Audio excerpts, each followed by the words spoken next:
ನಿಮಿಷದಲ್ಲಿ ಫೋನ್ ಮಾಡಿದಾಗ ಬರುವಂತ ನಮ್ಮ ಮನೆಯ ಬಂಧುಗಳೆಲ್ಲರೂ ಕೂಡ ಇವತ್ತೊಂದು ಕುಟುಂಬದ ರೂಪದಲ್ಲಿ ನಾವೆಲ್ಲರೂ ಕೂಡ ಸೇರಿದ್ದೇವೆ. ತುಂಬಾ ಸರಿ ಕುಟುಂಬ ಅಂತಂದಾಗ ಅಕ್ಕ ತಂಗಿ ಮಾವ ಇಂಥವ್ರು ಮಾತ್ರ ಕುಟುಂಬ ಅಂತ ಅನ್ಕೊಳ್ತಾರೆ. ಆದ್ರೆ ನಮ್ಮ ದೈನಂದಿನ ಬದುಕಿನಲ್ಲಿ ಯಾವುದು ಕುಟುಂಬ ಅಂತ ಕೇಳಿದ್ರೆ ಇಲ್ಲಿರುವಂತವ್ರೆ ಕುಟುಂಬ. ನಾವು ಬೆಳಿಗ್ಗೆ ಎದ್ದ ಕೂಡಲೇ ಪೇಪರ್ ಬಂದಿಲ್ಲ ಅಂತಂದಾಗ ಪೇಪರ್ನವ್ರಿಗೆ ಫೋನ್ ಮಾಡುವಂಥದ್ದು ಮೊದಲು ಅಲ್ಲಿಂದ ಪ್ರಾರಂಭ ಆಗುತ್ತೆ. ನಂತರ ನಮ್ಮ ಮಕ್ಕಳು ಶಾಲೆಗೆ ಹೋಗ್ಬೇಕಾದ್ರೆ ಆಟೋ ಡ್ರೈವರ್ ಬಂದಿಲ್ಲ ಅಂದ್ರೆ ಅವ್ರಿಗೆ ಮತ್ತೆ ಫೋನ್ ಮಾಡೋದು ಪ್ರಾರಂಭ ಆಗುತ್ತೆ.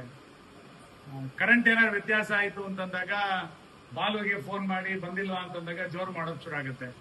ಇನ್ನೇನೋ ಸಣ್ಣ ಪುಟ್ಟ ಕೆಲಸಗಳು ಬೇಕು ಇಲ್ಲಿ ಅಂತಂದಾಗ ಚಂದ್ರಣ್ಣ ಅಥವಾ ವಿನುಗೆ ಫೋನ್ ಮಾಡುವಂಥದ್ದು ನಮ್ಮ ರೆಗ್ಯುಲರ್ ಆಗಿರುವಂತ ಪ್ರಕ್ರಿಯೆ. ಅದೇ ರೀತಿ ಪ್ಲಂಬರು, ಪೋಸ್ಟ್ ಮ್ಯಾನ್, ಎಲೆಕ್ಟ್ರಿಷಿಯನ್ ಇವೆಲ್ಲವೂ ಕೂಡ ನಮ್ಮ ಪ್ರತಿನಿತ್ಯದ ದೈನಂದಿನ ಬದುಕಿನಲ್ಲಿ ನಮ್ಮ ಮನೆಗೆ ಬೇಕಾದಂತ ಚಟುವಟಿಕೆಗಳು. ಅವರೆಲ್ಲರೂ ಕೂಡ ಇವತ್ತು ಒಟ್ಟು ಸೇರಿರುವಂತದ್ದು. ನಮ್ಮ ಮನೆಯ ಪ್ರತಿನಿತ್ಯದ ದಿನಸಿ ಐಟಮ್ಗಳು ಬೇಕು ಅಂತಂದಾಗ ದೇವಣ್ಣಂಗೆ ಫೋನ್ ಮಾಡಿದಾಗ ಅದೆಲ್ಲರೂ ಕೂಡ ಅತ್ಯಂತ ಅಚ್ಚುಕಟ್ಟಾಗಿ ಮಾಡಿಕೊಡುವಂತವ್ರು. ಮನೆಯಲ್ಲಿ ಯಾವ್ದಾದ್ರು ವ್ಯಕ್ತಿಗಳಿಗೆ ಏನಾದ್ರು ಸ್ವಲ್ಪ ಆರೋಗ್ಯದಲ್ಲಿ ವ್ಯತ್ಯಾಸ ಆದ್ರೆ ತಕ್ಷಣ ನೆನಪಾಗೋದು ಡಾಕ್ಟರ್ ಶಶಿಕಿರಣ್, ಇಲ್ಲ ಅಂತಂದ್ರೆ ಡಾಕ್ಟರ್ ಮೃಣಾಳು ಮತ್ತು ಅವ್ರ ದಂಪತಿಗಳು. ಯಾವ ದೇವಸ್ಥಾನಕ್ಕೆ, ಮಾರಿಗುಡಿಗೆ ಮಾತ್ರ ಅಲ್ಲ, ಯಾವ ದೇವಸ್ಥಾನಕ್ಕೆ ಹೋಗ್ಬೇಕು ಅಂದ್ರೂ ಹೂ ತಂದು ಕೊಡುವಂತ ವ್ಯವಸ್ಥೆ ಯಾರು ಅಂತ ಕೇಳಿದ್ರೆ ನಮ್ಮ ಬಾಬಣ್ಣ. ನಾವು ಅದು ನಿಟ್ಟೆನಲ್ಲಿ ಹೋಗ್ಬೇಕು ಅಂದಾಗ ನಿಟ್ಟೆಗೆ ತಂದು ಕೊಡ್ತಾರೆ, ಜೋಡ ರಸ್ತೆಯಲ್ಲಿ ಇದೀವಿ ಅಂದ್ರೆ ಜೋಡ ರಸ್ತೆ ತಂದು ಕೊಡ್ತಾರೆ. ಈ ರೀತಿ ಹೂ ಕೊಡುವಂತ ವ್ಯವಸ್ಥೆಯನ್ನ ಬಾಬಣ್ಣ ಬಹಳ ಅತ್ಯಂತ ಅಚ್ಚುಕಟ್ಟಾಗಿ ಬಹಳ ವರ್ಷಗಳಿಂದ ಮಾಡ್ತಾ ಬಂದಿದ್ದಾರೆ. ಇನ್ನ ನಮ್ಮ ಕಳತಲದ ತೋಟ ನೋಡ್ಕೊಳ್ಳೋದು, ಇಲ್ಲಿಯ ತೋಟ ನೋಡ್ಕೊಳ್ಳುವಂತ ಗಂಗಾಧರರು, ಚಂದ್ರಣ್ಣ ಬಹುಶಃ ನನ್ನ ಜೊತೆಗೆ ಮೊದಲನೇ ದಿನಗಳಿಂದ ಕೆಲಸ ಮಾಡಿದಂತವ್ರು ಇದ್ದಾರೆ. ಹರೀಶ್ನಿಂದ ಆದಿಯಾಗಿ, ನಮ್ಮ ಡ್ರೈವರ್ ಮಂಜುನಿಂದ ಆದಿಯಾಗಿ, ಪ್ರಭಾಕರ, ಇವರೆಲ್ಲರೂ ಕೂಡ ಮೊದಲ ದಿನಗಳಿಂದ ಇದ್ದಂತವ್ರು.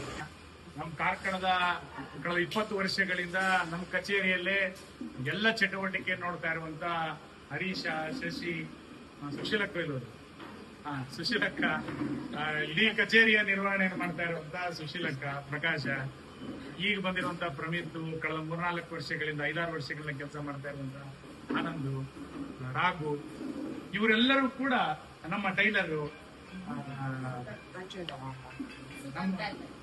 ಸುಧಾಕರ್, ಮತ್ತೆ ಕಾರ್ಕಳದ ನಮ್ಮ ಆಫೀಸಿಗೆ ಟೀ ತಂದು ಕೊಡುವಂತ ಕ್ಯಾಂಟೀನು ನಮ್ಮ ದಿನೇಶ್, ಇವರೆಲ್ಲರೂ ಕೂಡ ಪ್ರತಿನಿತ್ಯ ಬಹುಶಃ ನಮ್ಮ ದೈನಂದಿನ ಚಟುವಟಿಕೆ ಇವರಿಲ್ಲದೆ ಬೇರೆ ಏನನ್ನೂ ಮಾಡ್ಲಿಕ್ಕೆ ಸಾಧ್ಯ ಇಲ್ಲ.